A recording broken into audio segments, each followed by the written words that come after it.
पार्श्व कथा। पार्श्व कथा के पुण्यार्चक हैं सोगानी परिवार जयपुर, गुरु भक्त परिवार, श्री प्रताप माल जी नंद किशोर जी, पत्नी श्रीमती लता देवी, पुत्र श्री अनुज कुमार, पत्नी श्रीमती श्रुति देवी, पौत्र आकाश, अंश, विनायका, सूरत, सीकर, राजस्थान। श्री एसी जैन, श्रीमती प्रमिला जी जैन, अल्पना, संदीप, पलक एवं नमन, डॉक्टर वरुण, प्रियंका, सम्यक एवं स्वस्ति, डॉक्टर नीलम, डॉक्टर विजय, ईरा एवं विवान, डॉक्टर नितिन जैन, डॉक्टर अल्पना जैन, पुत्र श्रुत जैन, पुत्री अमेया जैन, श्रीमती उषा जैन, श्री विमलेश जैन, पुत्र एवं पुत्रवधू श्री नितिन जैन, श्रीमती मेघना जैन, पौत्र एवं पौत्री आदित्य जैन, अनुष्का जैन, मार्सन्स परिवार आगरा, गगन, नीतू जैन, सिंगापुर, श्री वीरेंद्र कुमार जैन सीए, श्रीमती कमल नयनी जैन, दरियागंज, नई दिल्ली, पुत्र एवं पुत्रवधू आयुष, दीप्ति जैन, पौत्र देवयश जैन, पुत्री एवं दामाद श्रीमती अदिति, श्री संचित जैन, दोहित्र युगम एवं सर्वम जैन, लंदन, श्री मुकुल जैन, व्रती प्रतिभा जैन, श्रीमती निष्ठा जैन एवं जय कुमार शाह, अर्पित जैन, देहरादून, श्री सुशील कुमार जैन, धर्मपत्नी श्रीमती निर्मल जैन, पुत्र पुत्रवधू श्री मुनीश कुमार जैन, श्रीमती मेघा जैन, पुत्र पुत्रवधू श्री हर्ष कुमार जैन, श्रीमती सोनिका जैन, पौत्र समर्थ जैन एवं पार्थ जैन, पौत्री भव्या जैन, हिया जैन एवं Shri Jain, firm Shri Arihant oil and general mills, Tehsil road, Jagraon, Ludhiana, Punjab. Shri Narendra Jain, कप्तान, धर्मपत्नी श्रीमती शील जैन, पुत्र व पुत्रवधू श्री संदीप जैन, श्रीमती सुनीता जैन, श्री अंकुर जैन,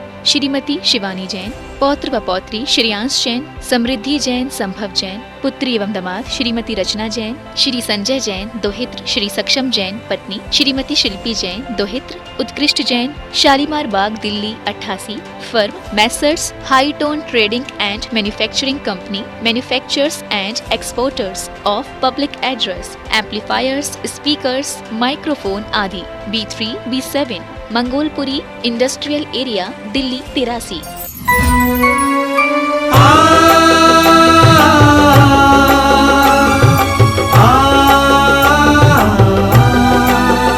श्री पार्श्वनाथ की कथा लौकिक सुनेंगे हम सब प्राणी, अर्हम योग प्रणेता के श्री मुख से खिरेगी वाणी, अर्हम योग प्रणेता के श्री मुख से खिरेगी वाणी।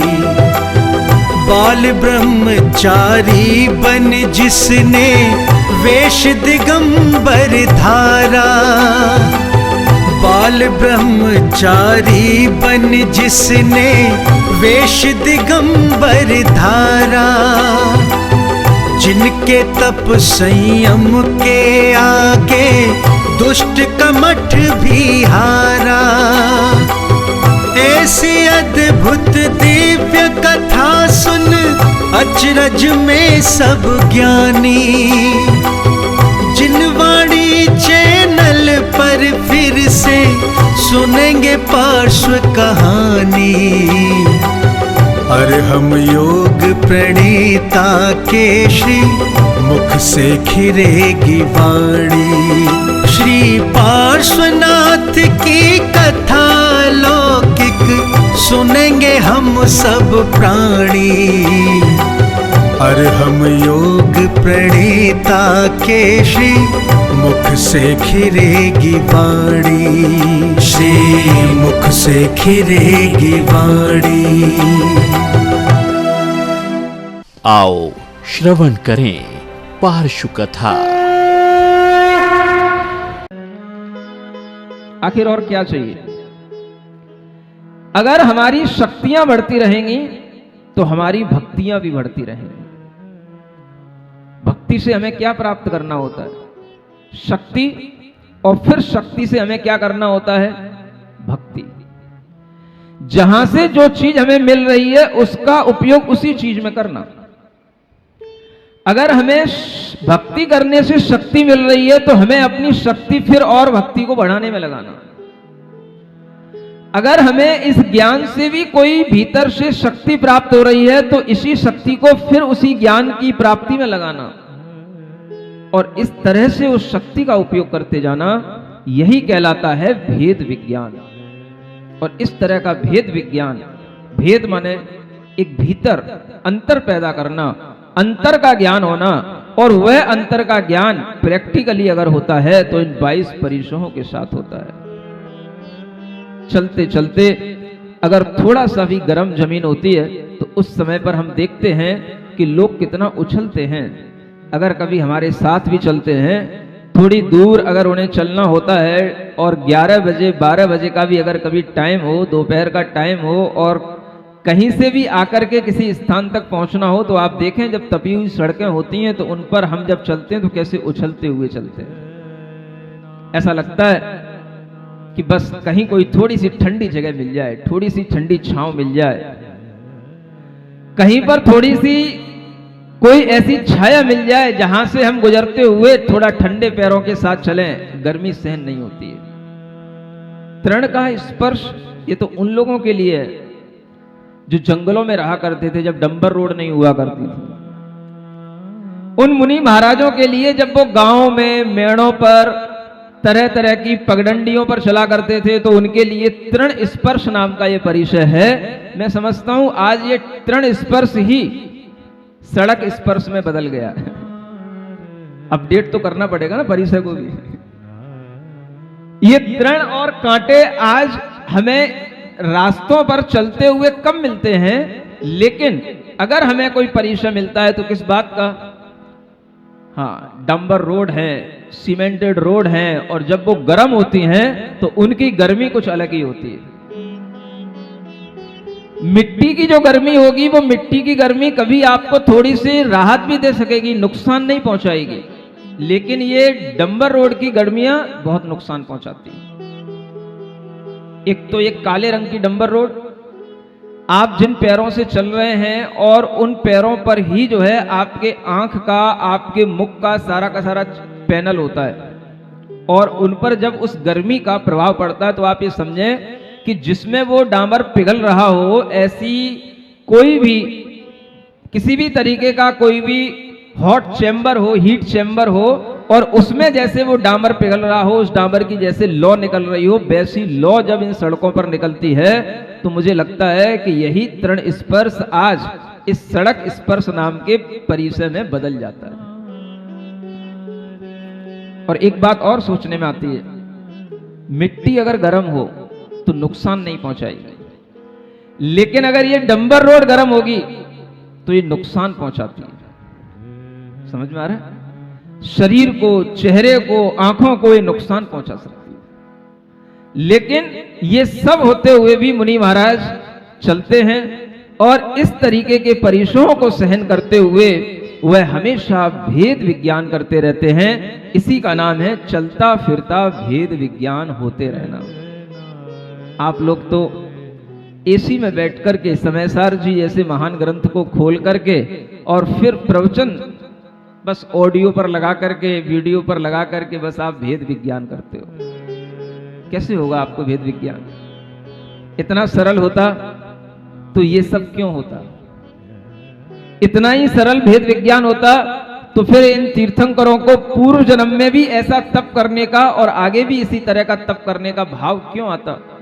ये विचार हम लोगों को थोड़ा सा करना चाहिए। और भेद विज्ञान की बातें जितनी आप एसी में बैठ करके करते हैं, उसकी अपेक्षा से जो भेद विज्ञान की चर्या कर रहे हैं उनकी अगर चर्चा करने में करें तो हम समझते ज्यादा लाभ आपको होगा।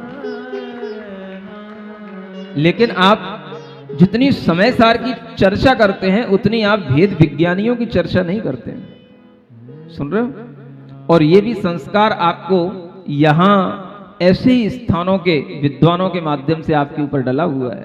भाव करना चाहिए, तभी आपके हाथ पैरों में वह ताकत बनी रहेगी और वह दम बनी रहेगी जो आपको कम से कम इतना तो महसूस हो कि मुनि महाराज हजारों किलोमीटर चल करके हमारे नगर तक आते हैं, तो क्या हम 2-4 किलोमीटर चल करके 1 घंटे के लिए पारस कथा सुनने के लिए हम खुद अपना मन न बनाए? ऐसा होना नहीं चाहिए।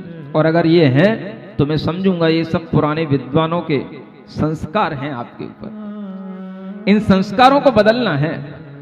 अब विद्वानों के संस्कार नहीं, अब मुनि महाराजाओं के संस्कार आपको डालना है और विद्वानों के संस्कारों से जो आपके अंदर एक आलस्य पैदा होता है उसे दूर करके आपको मुनि महाराज की तरह हमेशा एक्टिव और हमेशा आपको अवेयर रहना है, ऐसा संस्कार आपको डालना है। वो आपको यहीं पर बैठ कर के सीखने को देखने को मिलेगा। मैच घर से टीवी पर वो देखते हैं जिन्हें स्टेडियम में पहुंचने के लिए टिकट नहीं मिलती है। सुन रहे? यहां तो आपके लिए स्टेडियम पूरा फ्री में है और आपके लिए जो यहां बैठ करके देख करके जो आपको एक वातावरण का जो आनंद मिलेगा वो आपको घर की एक कितनी बड़ी स्क्रीन होगी, चाहे 6x6 की हो चाहे 8x8 की हो, तो भी उतना आनंद नहीं आएगा। स्क्रीन पे सब कुछ फोकस नहीं हो सकता है। यहां पर जो आपको बैठे हुए भावनाएं मिलेंगी तो इतने तमाम लोग जो बैठे हुए रहते हैं इनकी भी जो पॉजिटिव वेव्स होती हैं ये भी आपको फील करने को मिलेंगी। ये यहां बैठने का एक लाभ होता है। अनेक प्रकार के हमारे अंदर भाव यहीं बैठ करके आएंगे और इस तरह के भावों में हमारे अंदर कमी नहीं आना चाहिए। ये भाव निरंतर चलते रहना चाहिए।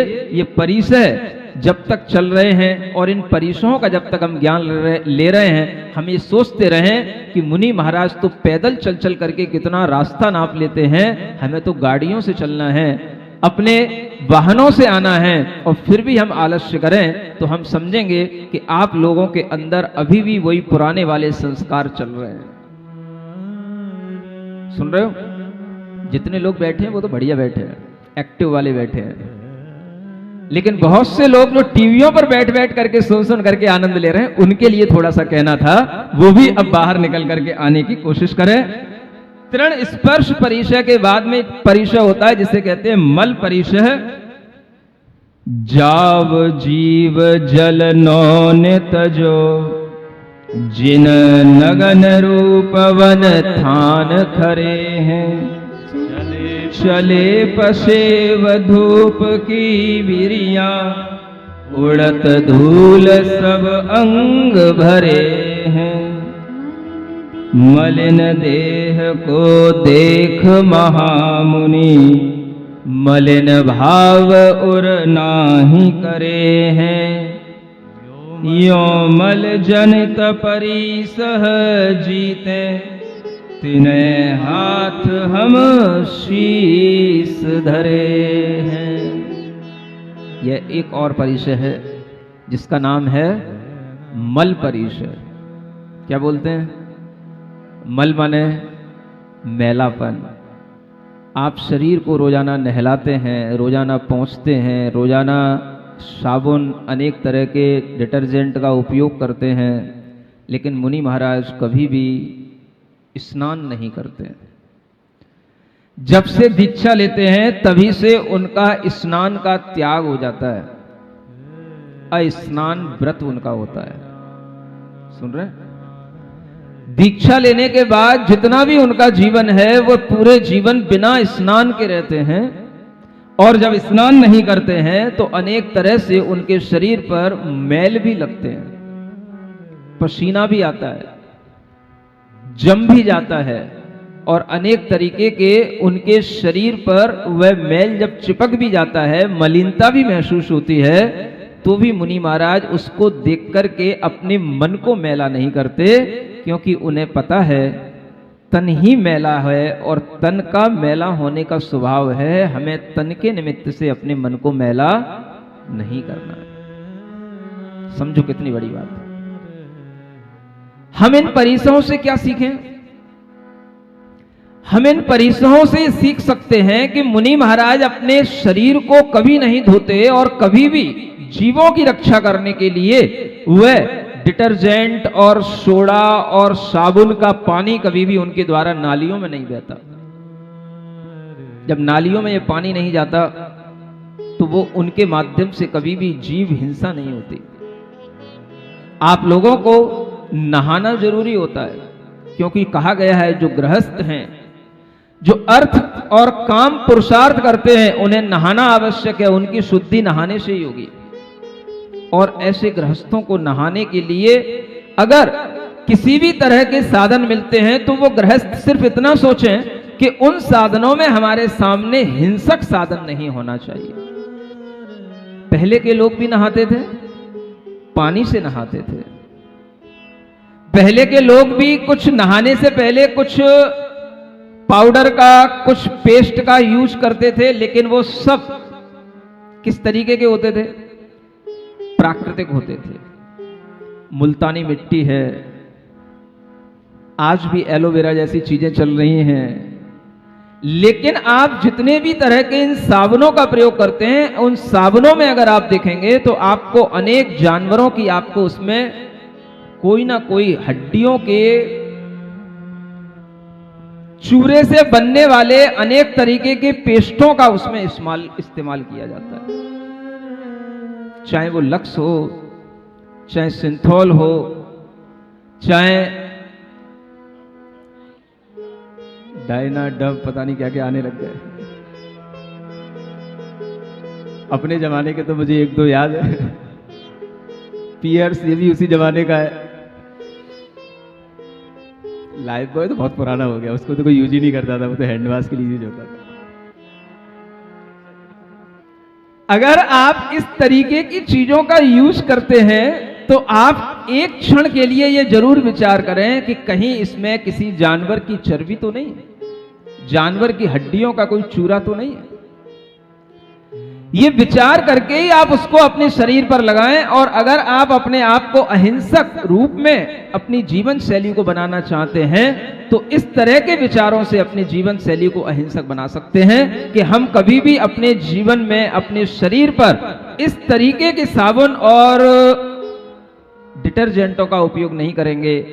किसी भी तरीके के अपने सिर आदि धोने के लिए जो हम अनेक तरह के शैम्पू का भी उपयोग करते हैं, वो सब भी किसी ना किसी जानवरों को सता करके अनेक तरह के केमिकल बना करके ही उनका उपयोग किया जाता है।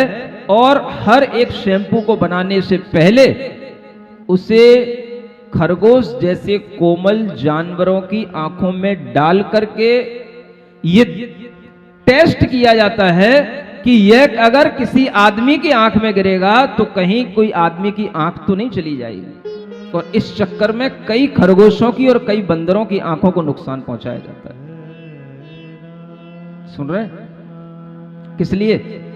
आपकी आंखें बचाने के लिए कई खरगोशों की आंखें फोड़ी जाती हैं, क्योंकि उन्हें वो टेस्ट करना होता है कि इसमें केमिकल कितने चला गया, कितना इसकी तीक्ष्णता इसकी है, और इसकी तीक्ष्णता इतनी होनी चाहिए कि ये किसी मनुष्य को अंधा ना बनाए। और इस तरह से वह टेस्ट रोजाना होते हैं और हर बार उन टेस्टों के माध्यम से अनेक तरह के खरगोश जैसे कोमल प्राणियों की आंखें खराब की जाती हैं, उन्हें जीवन पर्यंत के लिए अंधा बनाया जाता है, उन्हें हमेशा के लिए नुकसान पहुंचाया जाता है। आप विचार करें, नहाने के लिए, अपने शरीर का स्नान करने के लिए एक सबसे सुंदर और सबसे अच्छी चीज होती थी। अगर आज भी आप देखेंगे तो इन्हीं चीजों से आपको फायदा मिलेगा। अगर आप अपने शरीर को अच्छा बनाए रखना चाहते हैं तो साबुन से भी कई बार एलर्जी, अनेक तरीके की खुजली और अनेक तरीके के रोग होते हैं। पहले के लोग क्या करते थे? बेसन होता है, बेसन, समझ आ रहा है?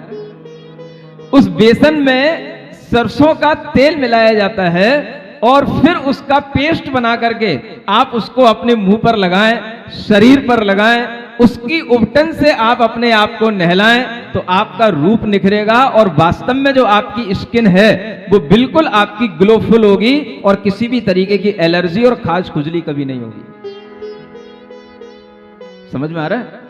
पहले के लोग भी सुंदर होते थे, ऐसा मत समझो कि हम ही यार सुंदर हैं, लेकिन उनकी सुंदरता कभी खराब नहीं होती थी। आज आपकी सुंदरता खराब होती जा रही है। मैं देखता हूं जब भी कभी कोई स्टेज प्रोग्राम होते हैं, लोग अपने मुंह को कैसे रंग रंग के लाते हैं, कितने तरीके के कलर पोतते हैं, कितने तरीके के केमिकल लगाते हैं। उन्हें यह भी पता नहीं होता है कि इनके साइड इफेक्ट क्या होंगे। समझ आ रहा है? ये सब सीखना चाहिए आपको इस बात से कि हमें पारसनाथ भगवान की कथा में बताया जा रहा है कि पारसनाथ भगवान की आत्मा अपने शरीर से अपना ममत्व इतना दूर हटाए के रखी थी कि उनके जीवन में कभी भी उन्होंने मुनि महाराज बनने के बाद नहाना तो दूर, उन्होंने अपने शरीर के मैल को भी कभी छुटाने का भाव नहीं किया। हम गृहस्थ हैं, अगर हमें अपने शरीर का मैल भी छुटाना पड़े तो हम अपने अहिंसक तरीके से छुटाएं। हम इसके लिए किसी भी तरह के हिंसक प्रोडक्ट्स का यूज ना करें। ये भी अगर हम अपने जीवन में इन कहानियों से सीखते जाएंगे तो हमें कुछ लाभ होगा। अन्यथा आप कहोगे महाराज आपके लिए ये बरिश हैं, आप ही सहन करो, हमें क्या करना है। समझ में आ रहा है? तो हमें तो आपको भी सिखाना है, आपको भी बताना है कि इन परिसों को सहन करने की भावना आपके अंदर तभी आएगी जब आप इस तरह से अपनी लाइफ स्टाइल में थोड़ा सा चेंज लाएंगे। तो हो सकता है कि आपके मनोभाव भी कभी इतने तीव्र बन जाएं कि आप भी भावना करने लगें कि भगवान एक दिन ऐसा आए जब मुझे स्नान किए बिना ही मेरा मन पवित्र बना रहे। ये पवित्रता भी आती है और ये भी धीरे धीरे साधना के माध्यम से आती है। इसलिए हम ऐसी भावनाएं इस पुराण से, इस कथा के वाचन से अपने मन के अंदर बना करके रखें। मंगल भवन अमंगल हारी, पार्श्वनाथ जगत हितकारी, संपत्ति सब ही घर आवे, पारस कथा भविक जन गावे। आगे की परिचय है जिसका नाम है सत्कार पुरस्कार परिचय। जे महान वेद्यानिध विजयी, शिर तपसी गुण अतुल भरे हैं, तिनकी विनय वचन सो अथवा, उठ प्रणाम जन नाही करे हैं।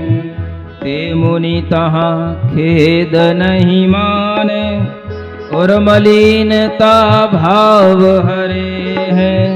ऐसे परम साधु के रहने से हाथ जोड़ हम पाय परे हैं। इसे कहते हैं आध्यात्मिक जीवन, स्पिरिचुअलिटी। कभी भी हमारे मन में ये सब साधनाएं हैं, ये सब हमारे मन को अपनी आत्मा में लगाने के तरह तरह के तरीके हैं। और ये सब जो एक सामान्य इंसान के अंदर जो भाव होते हैं उनसे अपने आप को ऊपर उठाने वाले भाव हैं। आप बहुत ज्ञानवान हैं, आप बहुत तपस्वी हैं, सुन रहे? और सब तरीके से आपके अंदर अनेक प्रकार के विद्या आदि गुण हैं, आप निपुण हैं, आप हर तरीके के कला कौशल में प्रवीण हैं।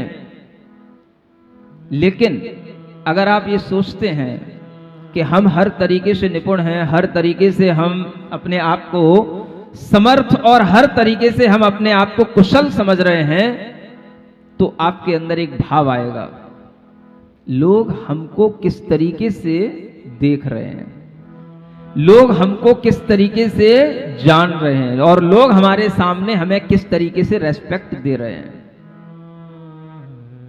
क्या भाव आएगा? व्यक्ति बड़ा हो और बड़े होने के साथ उसके अंदर ये भाव भी न आए कि मुझे कोई इस भाव के कारण से रेस्पेक्ट दे। इसका नाम क्या है? इसका नाम है सत्कार पुरस्कार परिशह जय। समझ में आ रहा है? आप विचार करो क्या लेवल होता है ऐसे मुनि महाराजों का।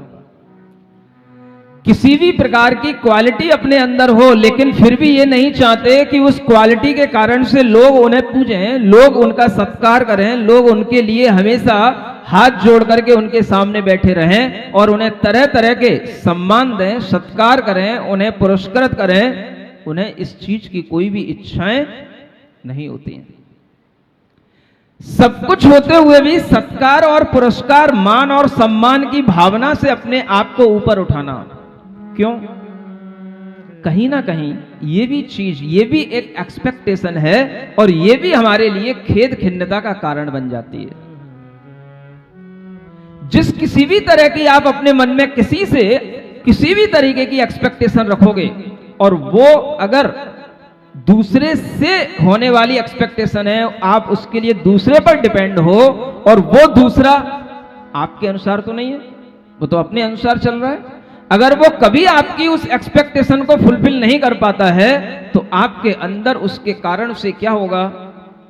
मन में कुछ डाउनफॉल होगा, समझ आ रहा है? इसी का नाम है मन की मलिनता। लेकिन ये भी नहीं होना। क्यों नहीं होना? दूसरे से मान सम्मान मिलने से मैं बड़ा नहीं होता। मैं बड़ा तो अपने आत्मिक गुणों का अनुभव करने से हो रहा हूं। और मान सम्मान दूसरों हमें क्या देंगे?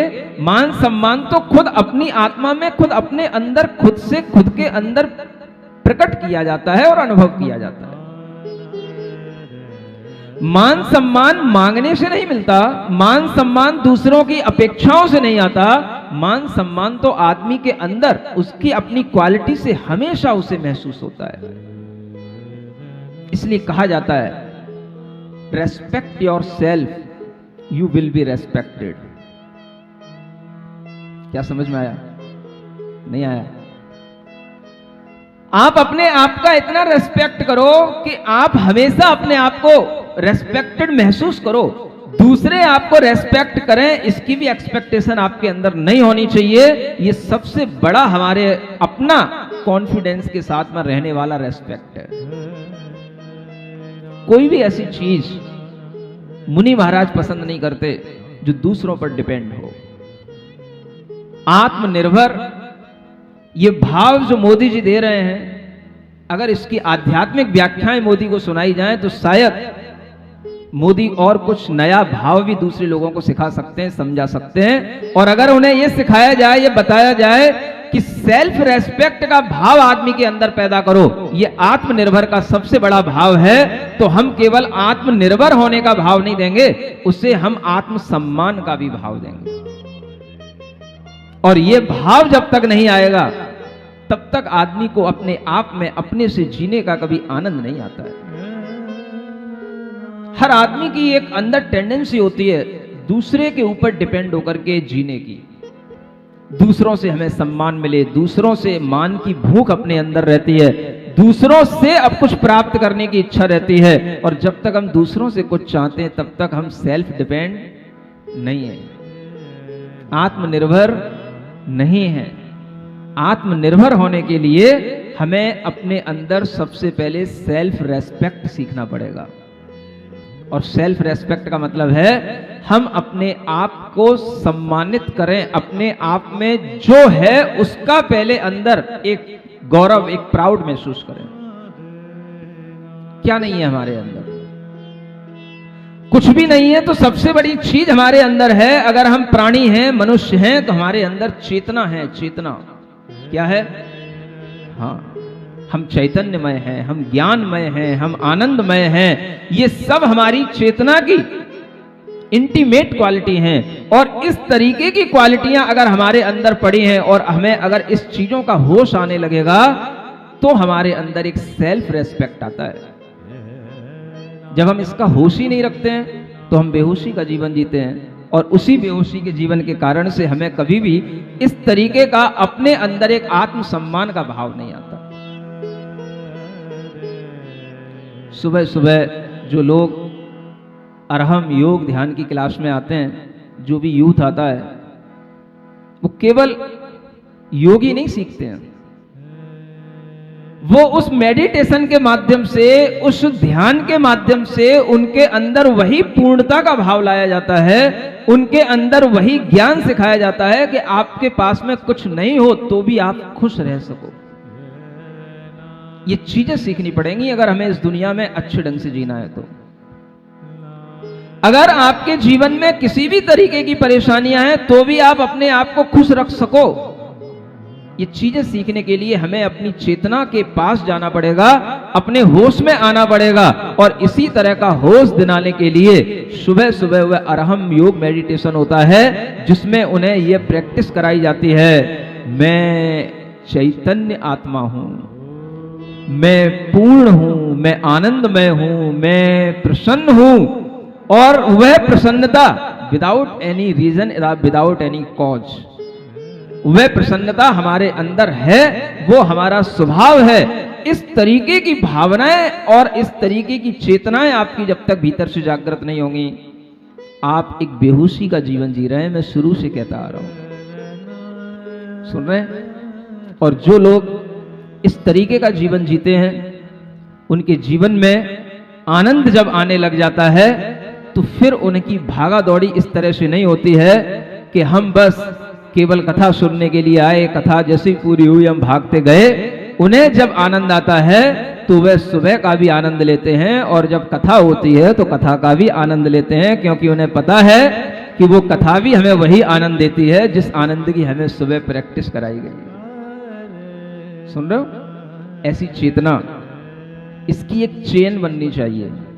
चेतना का जागरण हो रहा है, इसका एक ऐसी दीप से दीप जलने वाली एक ऐसी इसकी एक क्रांति बननी चाहिए कि अगर हमारे अंदर चेतना आ रही है तो मैं और भी 4 लोगों के अंदर ये चेतना पैदा करूंगा। सुन रहे हो?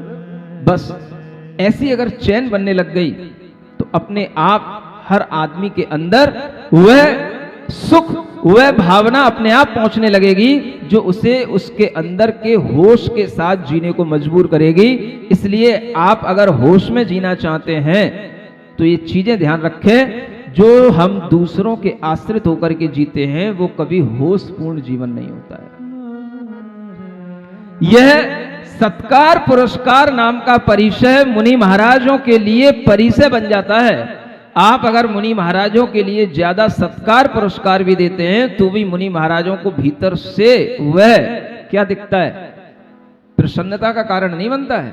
वो उसको समता के भाव में लेते हैं। बोले इन लोगों की जय जयकारों पे खो नहीं जाना, इन लोगों की जय जयकारों पे ज्यादा विश्वास नहीं करना, ये तो 2-4 मिनट की जय जयकारें हैं, अपना तो जीवन कुछ अलग ही है और वो जीवन तो हमेशा चलने वाला जीवन है। किसी के ऊपर डिपेंड होकर के मुनि महाराज नहीं जीते, इसलिए वो सत्कार पुरस्कार परिचय जीतते हैं। मंगल भवन अमंगल हारी, पारस कथा नितगतकारी, सुख संपत्ति सबही घर आवे, पारस कथा भविक जन गावे, तर्क छंद व्याकरण कला निधि, तर्क छंद व्याकरण कला निधि, आगम अलंकार पढ़ जाने, जाकी सुमति देख परवादी, बिलखे हो लाज उर आने, जैसे नाद सुनत के हरि को, वन गयंद भागत भय भान, ऐसी महाबुद्धि के भाजन, पै मुनीस मद रंच न ठाने, पै मुनीस मद रंच न ठाने। देखिए इसको भी एक परिचय रखा गया है जिसे प्रज्ञा परिचय कहते हैं। क्या बोलते हैं? प्रज्ञा परिचय है जिसका नाम है सत्कार पुरस्कार परिचय। जे महान विद्यानिध विजयी, शिर तपसी गुण अतुल भरे हैं, तिनकी विनय वचन सो अथवा, उठ प्रणाम जन नाही करे हैं, ते मुनि तहाँ खेद नहीं माने, और मलिनता भाव हरे हैं, ऐसे परम साधु के अहने से हाथ जोड़ हम पाय परे हैं। इसे कहते हैं आध्यात्मिक जीवन, स्पिरिचुअलिटी। कभी भी हमारे मन में ये सब साधनाएं हैं, ये सब हमारे मन को अपनी आत्मा में लगाने के तरह तरह के तरीके हैं, और ये सब जो एक सामान्य इंसान के अंदर जो भाव होते हैं उनसे अपने आप को ऊपर उठाने वाले भाव हैं। आप बहुत ज्ञानवान हैं, आप बहुत तपस्वी हैं, सुन रहे? और सब तरीके से आपके अंदर अनेक प्रकार के विद्या आदि गुण हैं, आप निपुण हैं, आप हर तरीके के कला कौशल में प्रवीण हैं। लेकिन अगर आप ये सोचते हैं कि हम हर तरीके से निपुण हैं, हर तरीके से हम अपने आप को समर्थ और हर तरीके से हम अपने आप को कुशल समझ रहे हैं, तो आपके अंदर एक भाव आएगा, लोग हमको किस तरीके से देख रहे हैं, लोग हमको किस तरीके से जान रहे हैं, और लोग हमारे सामने हमें किस तरीके से रेस्पेक्ट दे रहे हैं। क्या भाव आएगा? व्यक्ति बड़ा हो और बड़े होने के साथ उसके अंदर ये भाव भी न आए कि मुझे कोई इस भाव के कारण से रेस्पेक्ट दे। इसका नाम क्या है? इसका नाम है सत्कार, पुरस्कार, परिशह, जय। समझ में आ रहा है? आप विचार करो, क्या लेवल होता है ऐसे मुनि महाराजों का। किसी भी प्रकार की क्वालिटी अपने अंदर हो, लेकिन फिर भी ये नहीं चाहते कि उस क्वालिटी के कारण से लोग उन्हें पूजें, लोग उनका सत्कार करें, लोग उनके लिए हमेशा हाथ जोड़ करके उनके सामने बैठे रहें और उन्हें तरह तरह के सम्मान दें, सत्कार करें, उन्हें पुरस्कृत करें। उन्हें इस चीज की कोई भी इच्छाएं नहीं होती हैं। सब कुछ होते हुए भी सत्कार और पुरस्कार, मान और सम्मान की भावना से अपने आप को ऊपर उठाना। क्यों? कहीं ना कहीं ये भी चीज, ये भी एक एक्सपेक्टेशन है और ये भी हमारे लिए खेद खिन्नता का कारण बन जाती है। जिस किसी भी तरह की आप अपने मन में किसी से किसी भी तरीके की एक्सपेक्टेशन रखोगे और वो अगर दूसरे से होने वाली एक्सपेक्टेशन है, आप उसके लिए दूसरे पर डिपेंड हो और वो दूसरा आपके अनुसार तो नहीं है, वो तो अपने अनुसार चल रहा है। अगर वो कभी आपकी उस एक्सपेक्टेशन को फुलफिल नहीं कर पाता है तो आपके अंदर उसके कारण से क्या होगा? मन में कुछ डाउनफॉल होगा। समझ आ रहा है? इसी का नाम है मन की मलिनता। लेकिन ये भी नहीं होना। क्यों नहीं होना? दूसरे से मान सम्मान मिलने से मैं बड़ा नहीं होता। मैं बड़ा तो अपने आत्मिक गुणों का अनुभव करने से हो रहा हूं। और मान सम्मान दूसरों हमें क्या देंगे? मान सम्मान तो खुद अपनी आत्मा में, खुद अपने अंदर, खुद से खुद के अंदर प्रकट किया जाता है और अनुभव किया जाता है।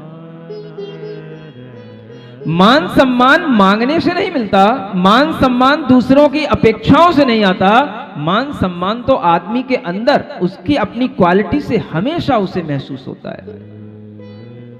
इसलिए कहा जाता है, respect your self, you will be respected. क्या समझ में आया? नहीं आया? आप अपने आप का इतना रेस्पेक्ट करो कि आप हमेशा अपने आप को रेस्पेक्टेड महसूस करो। दूसरे आपको रेस्पेक्ट करें, इसकी भी एक्सपेक्टेशन आपके अंदर नहीं होनी चाहिए। ये सबसे बड़ा हमारे अपना कॉन्फिडेंस के साथ में रहने वाला रेस्पेक्ट है। कोई भी ऐसी चीज मुनि महाराज पसंद नहीं करते जो दूसरों पर डिपेंड हो। आत्मनिर्भर, ये भाव जो मोदी जी दे रहे हैं, अगर इसकी आध्यात्मिक व्याख्याएं मोदी को सुनाई जाएं तो शायद मोदी और कुछ नया भाव भी दूसरे लोगों को सिखा सकते हैं, समझा सकते हैं। और अगर उन्हें यह सिखाया जाए, यह बताया जाए कि सेल्फ रेस्पेक्ट का भाव आदमी के अंदर पैदा करो, यह आत्मनिर्भर का सबसे बड़ा भाव है, तो हम केवल आत्मनिर्भर होने का भाव नहीं देंगे, उससे हम आत्मसम्मान का भी भाव देंगे। और यह भाव जब तक नहीं आएगा तब तक आदमी को अपने आप में अपने से जीने का कभी आनंद नहीं आता है। हर आदमी की एक अंदर टेंडेंसी होती है दूसरे के ऊपर डिपेंड होकर के जीने की। दूसरों से हमें सम्मान मिले, दूसरों से मान की भूख अपने अंदर रहती है, दूसरों से अब कुछ प्राप्त करने की इच्छा रहती है। और जब तक हम दूसरों से कुछ चाहते हैं तब तक हम सेल्फ डिपेंड नहीं है, आत्मनिर्भर नहीं है। आत्मनिर्भर होने के लिए हमें अपने अंदर सबसे पहले सेल्फ रेस्पेक्ट सीखना पड़ेगा। और सेल्फ रेस्पेक्ट का मतलब है हम अपने आप को सम्मानित करें, अपने आप में जो है उसका पहले अंदर एक गौरव, एक प्राउड महसूस करें। क्या नहीं है हमारे अंदर? कुछ भी नहीं है। तो सबसे बड़ी चीज हमारे अंदर है, अगर हम प्राणी हैं, मनुष्य हैं, तो हमारे अंदर चेतना है। चेतना क्या है? हाँ, हम चैतन्यमय हैं, हम ज्ञानमय हैं, हम आनंदमय हैं। ये सब हमारी चेतना की इंटीमेट क्वालिटी हैं। और इस तरीके की क्वालिटियां अगर हमारे अंदर पड़ी हैं और हमें अगर इस चीजों का होश आने लगेगा तो हमारे अंदर एक सेल्फ रेस्पेक्ट आता है।